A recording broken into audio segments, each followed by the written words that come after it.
욥기 24장 1절부터 25절 1절부터 교독합니다. 어찌하여 전능자는 때를 정해놓지 아니하셨는고, 그를 아는 자들이 그의 날을 보지 못하는고,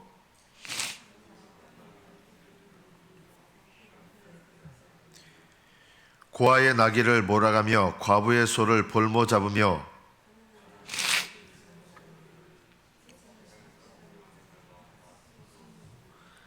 그들은 거친 광야의 들나귀 같아서 나가서 일하며 먹을 것을 부지런히 구하니 빈들이 그들의 자식을 위하여 그에게 음식을 내는구나.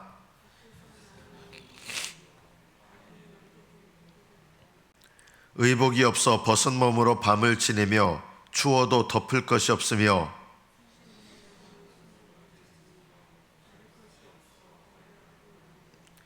어떤 사람은 고아를 어머니의 품에서 빼앗으며 가난한 자의 옷을 볼모 잡음으로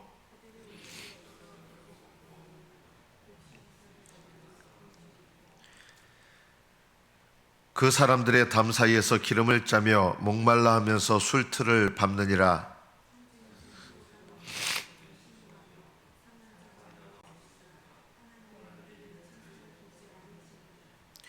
또 광명을 배반하는 사람들은 이러하니 그들은 그 도리를 알지 못하며 그 길에 머물지 아니하는 자라.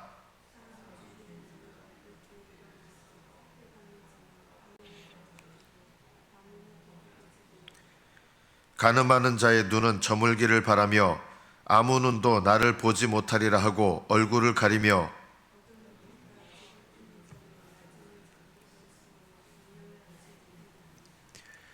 그들은 아침을 죽음의 그늘같이 여기니 죽음의 그늘의 두려움을 알미니라.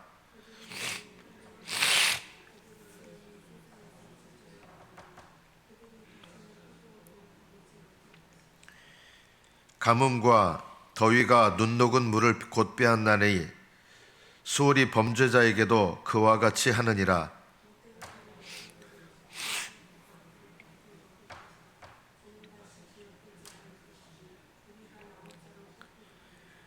그는 임신하지 못하는 여자를 박대하며 과부를 선대하지 아니하는도다.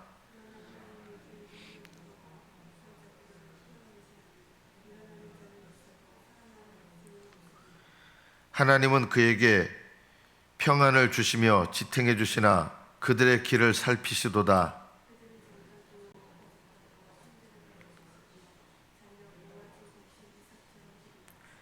가령 그렇지 않을지라도 능히 내 말을 거짓되다고 지적하거나 내 말을 헛되게 만들 자 누구랴. 여기까지 받들어 읽겠습니다.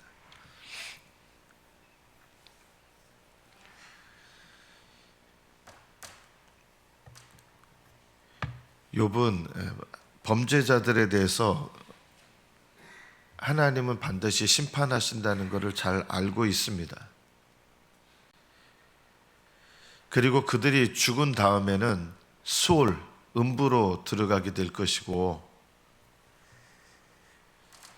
그리고 그들은 그 죄의 값을 받게 될 것이다 라고 하는 것을 알고 있습니다. 그러나 오늘 본문을 이렇게 살펴보면 그것을 알고 있지만 하나님께 대해서 두 가지 불만을 품고 있는 게 있습니다. 욥이요. 첫 번째가 뭐냐면, 하나님은 물론 행한 대로 다 갚으시기는 하는데 욥이 불만을 품고 있는 게 뭐냐면, 첫째, 하나님은 때를 정해놓지 않으셨다. 1절에 보면 어찌하여 전능자는 때를 정해놓지 아니하셨는고, 그를 아는 자들이 그의 날을 보지 못하는고. 이게 무슨 말이냐면, 여기 때는 하나님이 심판하시는 때예요. 근데 때를 정해놓지 않았다는 건 뭐냐면 이 말이죠. 다른 말로 말하면 결국은 심판하시긴 하지만 하나님은 적절한 때에 심판하시지 않는다는 거예요. 욥이 은연중에 좀 하나님께 대해서 원망스러운 마음, 불평스러운 마음이 있는 거예요. 분명히 하나님은 그들의 죄를 따라 심판하시고 그들의 죄를 벌하시는데, 그러나 적절한 때 하시는 것 같지는 않다. 왜냐하면 그 악한 사람들이 사람들을 괴롭히고 힘들게 하고 막 이러는데, 그들을 당장에 하나님 심판하셔야 되는데 그런 것 같지는 않다는 거예요. 때를 정해놓지 않으셨다. 자기 생각에는 어떻게 해야 된다고 생각하냐면, 하나님은 그들이 죽은 다음에 심판하신다. 그거는 인정하고 알아요. 그런데 살아있는 동안 심판하셔야 되지 않습니까? 이 생각이에요. 그들이 살아있는 동안 벌을 받아야 되고, 살아있는 동안 심판을 받아야 되고, 살아있는 동안 하나님의 매를 맞아가지고, 근데 그게 아닌 것 같은 거예요. 하나님은 때를 정해놓지 않으셨다. 이것이 욥이 갖고 있는 불만스러운 마음의 첫 번째입니다. 두 번째, 하나님은 그들을 결국은 심판하긴 하시지만 지금 그들 때문에 학대받고 어렵고 힘들고 고통받고 이런 사람들 많은데, 정말 하나님이 그들의 고통과 그들을 불쌍히 여기시는 하나님이시라 그러면, 그들이 그 악행을 다 저지르고 죽은 다음에 그들을 심판하실 그게 아니라, 그들이 더 이상 악행을 저지르지 못하도록 하나님께서 그들을 살아있는 동안 심판하셔야 된다. 그런데 두 번째 품는 생각이 이런 생각이에요. 12절 뒤에 보면, 12절에 보면 성중에서 죽어가는 사람들이 신음하며 상한 자가 부르짖으나 하나님이 그들의 참상을 보지 아니하시느니라.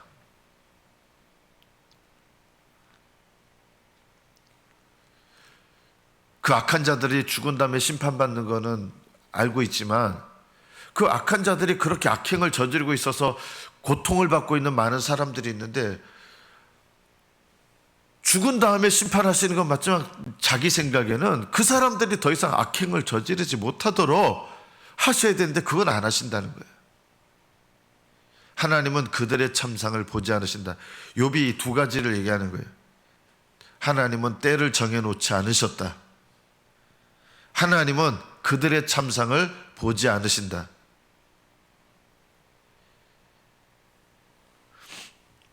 악한 자들은 이런 악한 일을 행하고 그들은 심판을 받는다는 건 알지만 욥의 생각은 이것이었죠. 이것에 대해서 친구들은 이런 생각을 하는 거예요. 하나님은 다 심판하신다는 거예요. 즉시로 심판하신다는 거예요. 욥은 아니다라고 하는 거예요. 어떻게 보면 욥이 더 맞는 것 같죠. 너희들은 나중에 이제 본문을 보면 헛된 소리만 한다. 실제로는 안 그렇다. 하나님께서 그들이 살아있는 동안 그들이 심판을 겪는 거 얼마나 되냐. 악한 사람들은 오히려 편안하게 죽는다. 악한 일 나중에 심판받는 거 나도 잘한다. 그런데 그들 살아있는 동안 악행 다 저지르다가 편안하게 죽고, 고통받는 사람들은 오히려 힘들게 죽고 고통스럽게 살다가 죽는다. 이게 현실이다는 거예요. 너희들 말 거짓말이다. 잘못됐다는 거예요. 그러니까 욥이 나중에 이렇게 항변을 하니까 욥의 친구들이 할 말이 없는 거예요. 사실 그래 자기들도 보니까 그렇거든요. 악한 자들은 자식들한테 부당하게 얻은 재물들을 모아가지고 자식들한테 물려주고, 그들이 살아있는 동안 자기 생각은 죽은 다음에 심판받는 거 나도 알지만 살아있는 동안 심판받아야 되고, 악인들은 그런 일이 얼마나 되느냐 이런 거죠. 악인들이 살아있는 동안 심판받는 게 정말 얼마나 되냐. 편안하게 죽는다. 내 생각에는 살아있는 동안 하나님 그들 심판의 때를 정하셔가지고 심판받는 거 봐야 되고, 이것이 우리들도 갖고 있는 생각 아닙니까? 여러분들은 이런 생각 없습니까? 악한 자들 편안하게 죽는 일들 많습니다. 악한 자들이 이 세상에서 다 벌받고 끝납니까? 아니에요. 편안하게 살다 죽는 일이 많은 거예요. 오늘 이 본문의 말씀을 통해서 욥이 가지고 있는 생각은 이거예요. 살아있는 동안 심판하는 거 하나님 보여주셔야 된다. 이런 생각이에요. 여러분들도 이런 생각 갖고 있어요. 안 갖고 있을 것 같지만요. 모든 사람들이 이런 생각 갖고 있어요. 살아있는 동안 심판하셔야 된다. 그러나 이 생각의 배후에는 우리가 알지 못하는 게 있습니다. 하나님께서 살아있는 동안 심판하셔야 될 사람을 심판하신다 그러면 이 중에 심판받지 않을 사람이 있습니까? 하나님 보시기엔 다 죄인인데요. 우리들 안에는 어떤 교만한 생각들이 있냐면 딴 사람보다 나는 신앙생활 잘하고 있다는 이 교만한 마음들이 있어요. 아유, 저런 인간을 왜 놔두지? 저런 인간을 안 놔두면 나도 놔두시면 안 되는 거예요. 우리는요, 내 자신에 대해서 굉장히 평가를 후하게 하는 경향이 있어요. 저런 인간은 죽어야 돼 하면 나도 죽어야 돼요. 안 그렇습니까? 하나님 왜 저런 인간 그냥 내버려 두시지? 그럼 나도 내버려 두시면 안 되는 거예요. 하나님의 기준으로 봤을 때 하나님의 은혜를 빼고 생각하면 지옥에 있는 사람들이 우리보다 나은 사람들이 많아요. 더 양심적이고 더 착한 사람 많아요. 지옥에는요. 우리가 봤을 때 우리보다 착한 사람은 지옥에 많아요. 그러나 그 착한 거 하나님 보시기에는 아무 의미가 없어요. 의인은 없나니 한 명도 없어요.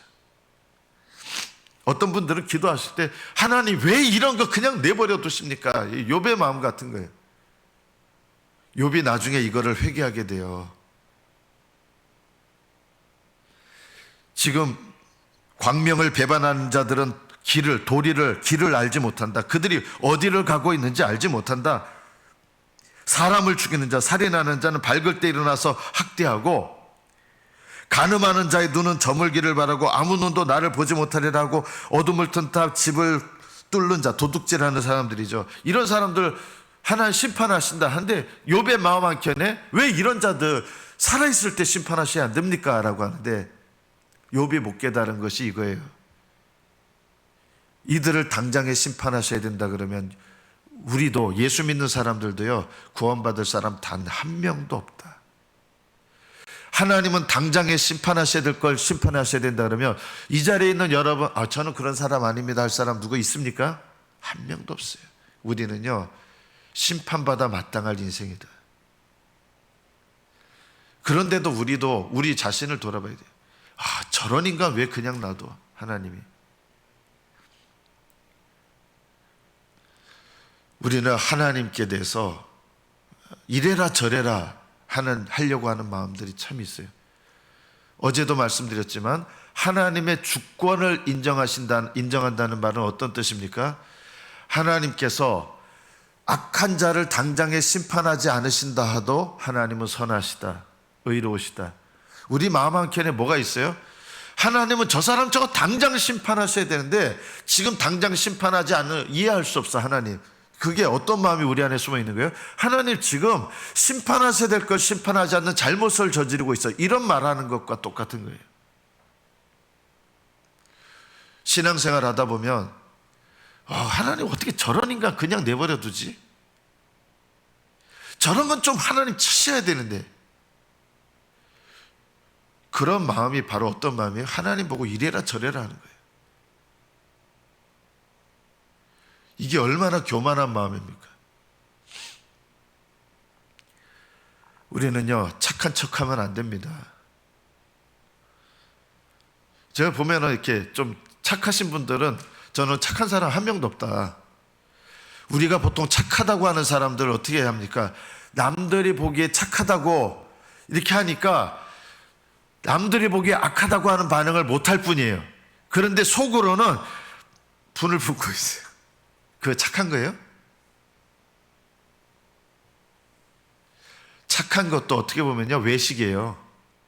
착한 사람, 성경의 말씀은요, 너희들 중에 착한 사람은 아무도 없다고 하시는 게 주님 말씀이에요. 네가 왜 나에게 선한 것에 대해서 묻느냐? 하나님 외에는 선한 분, 착한 분은 한 분도 없다. 이 세상에 착한 사람 한 명도 없습니다. 여러분 착하다고 생각하십니까? 본인에 대해서 착한 사람 한 명도 없습니다. 그 남들이 착하다고 하는 거, 이런 칭찬을 듣고 싶어 하는 거예요. 이것도요, 어떻게 보면 다른 사람한테 인정받는 거예요. 착하다는 걸로 인정받고 싶어 하는 거예요. 그래서 다른 사람한테 말할 때 잘 말을 못해요. 착한 사람들이요. 이거는요, 옳은 것이 아니잖아요. 저도 이제 목사로서 말해야 될 거를 말하지 못할 때가 참 자주 있었다 보니까, 왜 그런가 하니까 착한 병이에요. 착한 병. 목사님들은 무조건 다 참아주셔야 되고, 목사님들은 다 인내해 주셔야 되고, 이런 이미지를 갖고 있으니까, 이런 이미지로 인정을 받고 싶어 하니까 성도들한테 이거 잘못됐습니다, 그렇게 하지 마세요, 이렇게 얘기해 줘야 되는데, 그런 얘기들을 말 못하고 뒤에 가서 이렇게 되는 거예요. 이거는요, 목사들이 갖고 있는 착한 병이다. 정말 하나님 앞에 올바른 사역을 감당하면요, 성도님들 잘못했을 때 얘기해 줘야 돼요. 곧바로 가서. 그게 훌륭한 목사지. 저는 우리 교회에서 이렇게 지나온 시절 돌아보니까 저도 착한 병에 걸려 있다. 이게 왜 착한 병이라 그러냐면, 그 사람한테 얘기를 해줘야 되는데 차마 착해서 얘기를 못한 거예요. 이건 착한 게 아니고요, 바보 같은 거예요. 하나님께서 주신 사명을 감당하지 못하는 거예요. 선지자들 보세요. 구약의 선지자들은요, 뭐 정죄하거나 이런 마음 아니에요. 그런데요, 잘못한 것에 대해서 이야기를 해요. 목사가요, 착한 병에 걸리면 안 돼요. 옳은 목사는요, 성도들이 신앙생활 잘못할 때 바르게 얘기해 주는 목사가 올바른 목사예요. 그런 목사를 사모하셔야 돼요. 착하기만 한 목사들은요, 하나님 뜻을 이룰 수가 없어요. 그래서 제가 요즘 회개하고 있는 것 중에 하나가 이 착한 질병이다. 저도 착한 병이에요. 이거는요, 착한 병은 악입니다. 착한 게 아니에요. 제가 자녀들 양육하면서 그때그때 자녀들을 훈계하고 때로는 책망했어야 될 일인데, 그거를 감당하지 않고 그냥 제 아내한테 떠넘기고, 이게 착한 거냐면요, 착한 것을 가장한 책임 회피일 뿐이에요. 교회가, 오늘날 교회는 착해요. 착해가지고 치리도 없어요. 우리나라 교회 예전에는요, 성도들 예배 시간 태도가 안 좋으면요, 즉석에서 책망도 하고, 죄송해요,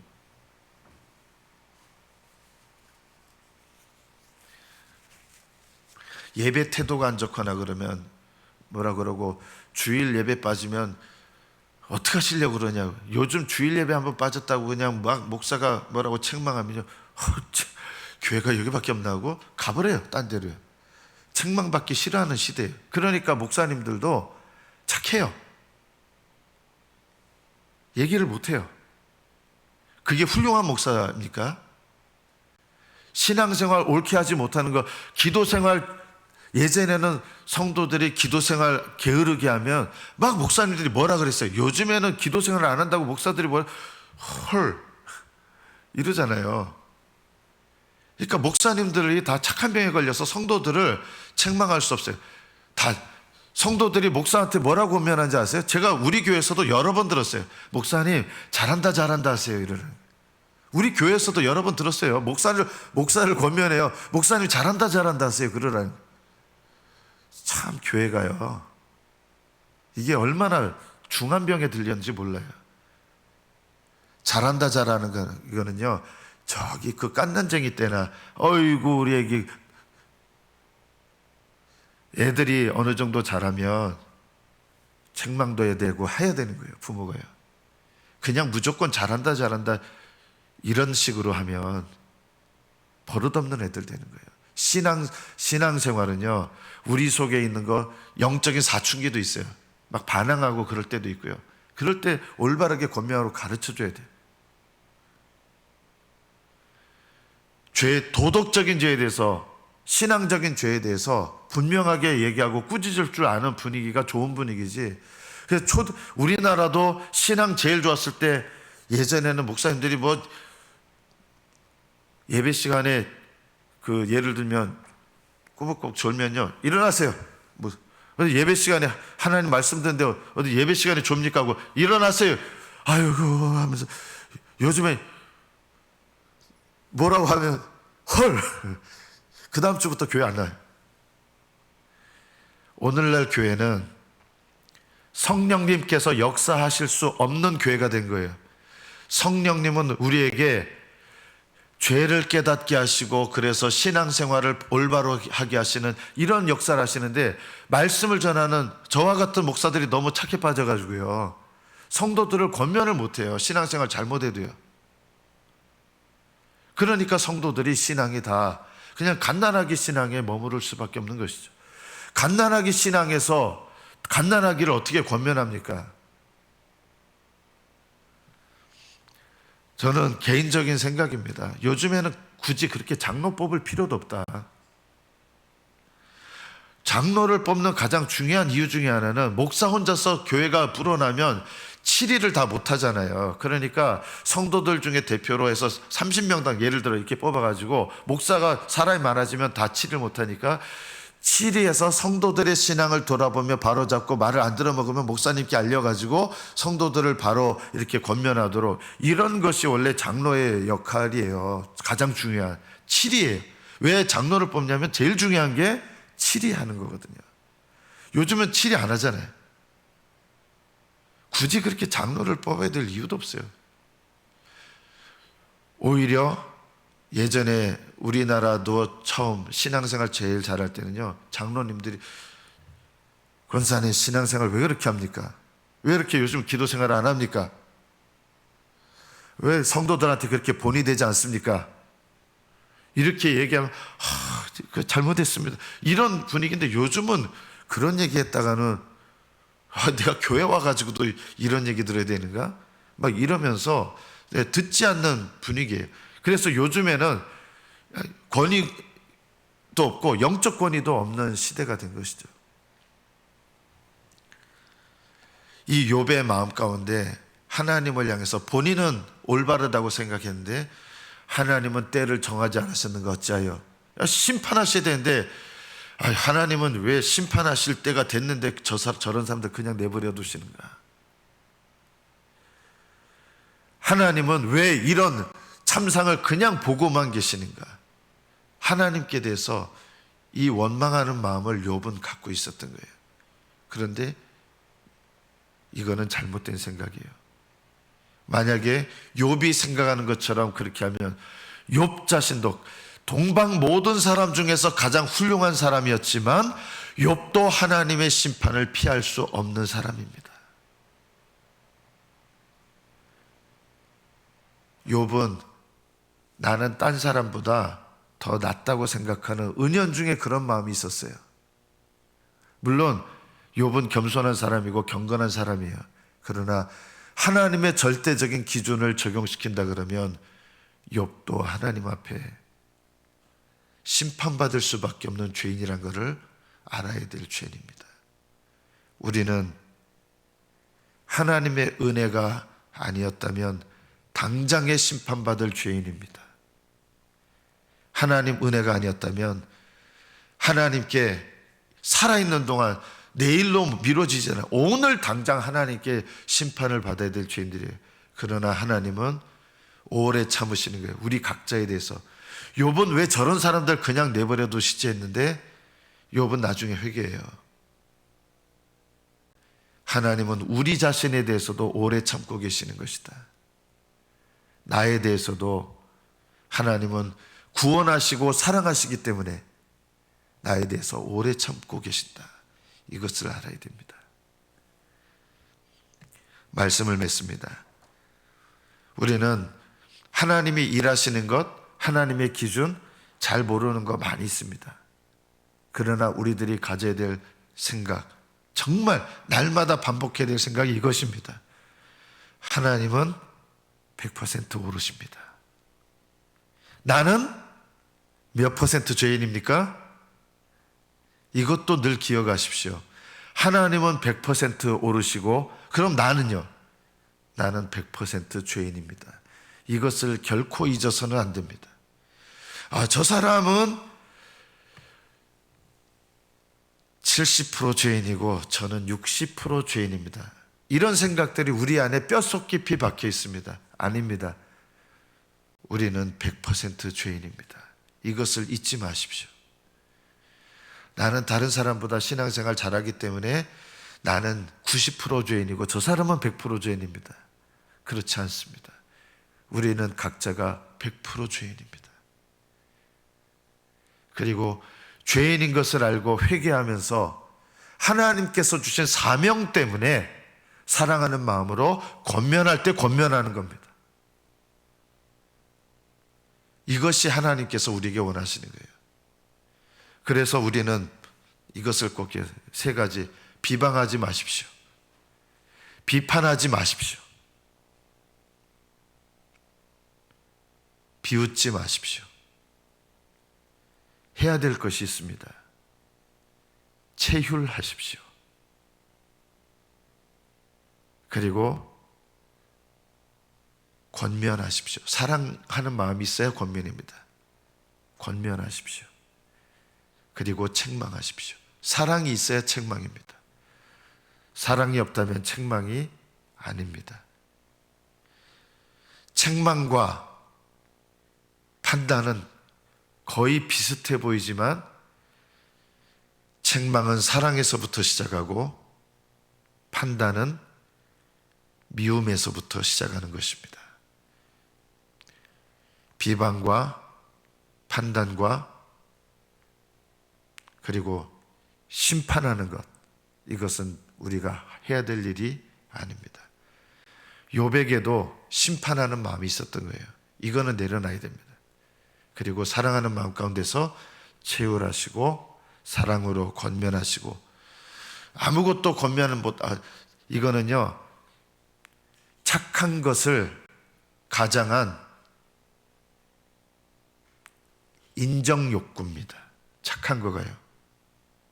권면할 때 권면하지 못하시는 분들 착한 게 아니고요, 다른 사람한테 착하다고 인정받고 싶어하는 인정 욕구에서 나오는 것이 많다. 그래서 사랑하는 마음으로 하나님께서 주신 질서를 가진 자들은 영적 질서가 되어야 됩니다. 먼저 영적 질서, 그리고 그 가운데서 사랑으로 권면할 줄 알아야 됩니다.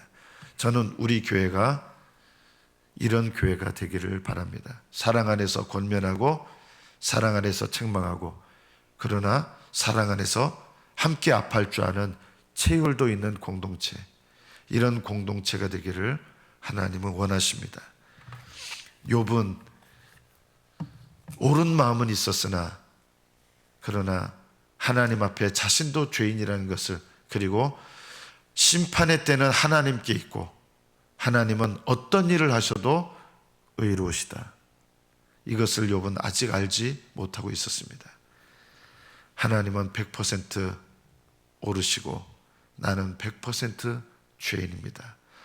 이것을 늘 기억하시며 하나님 앞에 은혜 속에서 사시고 사랑 안에서 권면하시고 행하시는 저와 여러분 되시기를 축복합니다. 기도하겠습니다.